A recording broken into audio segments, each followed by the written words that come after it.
अस्सलाम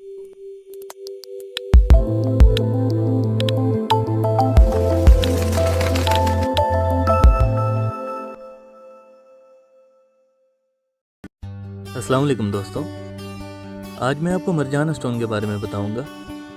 मरजान का जिक्र अल्लाह पाक की ज़ात ने कुरान पाक में सूरह रहमान में फरमाया, इसलिए हम मुसलमानों के लिए मरजान स्टोन बहुत अहमियत का हामिल है। मरजान 3 रंगों में पाया जाता है, जिनमें रेड, वाइट, ब्लैक कलर्स हैं।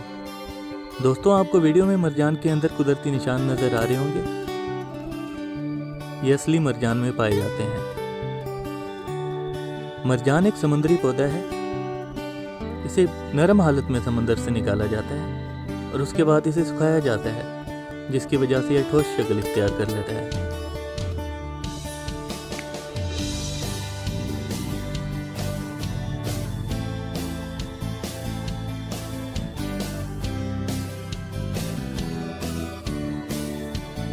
जी दोस्तों, ये आपके सामने चाइना का मरजान है, जो कि बिल्कुल साफ हालत में है। स्टोन के नीचे फेक निशान बनाए गए हैं। दोस्तों, ये फेक निशान है। असली मरजान में जो निशान होंगे वो स्टोन के अंदर होंगे और उनको देखने से आपको पता लग जाएगा। उम्मीद करता हूँ आपको मेरी वीडियो अच्छी लगी होगी। अगर आपको मेरी वीडियो अच्छी लगी हो तो वीडियो को लाइक करें, न्यू हैं तो चैनल को सब्सक्राइब कर दें और बेल आइकॉन को ज़रूर दबा दिया करें, ताकि मेरी न्यू आने वाली वीडियोज़ का नोटिफिकेशन आपको मिलता रहे। दोस्तों,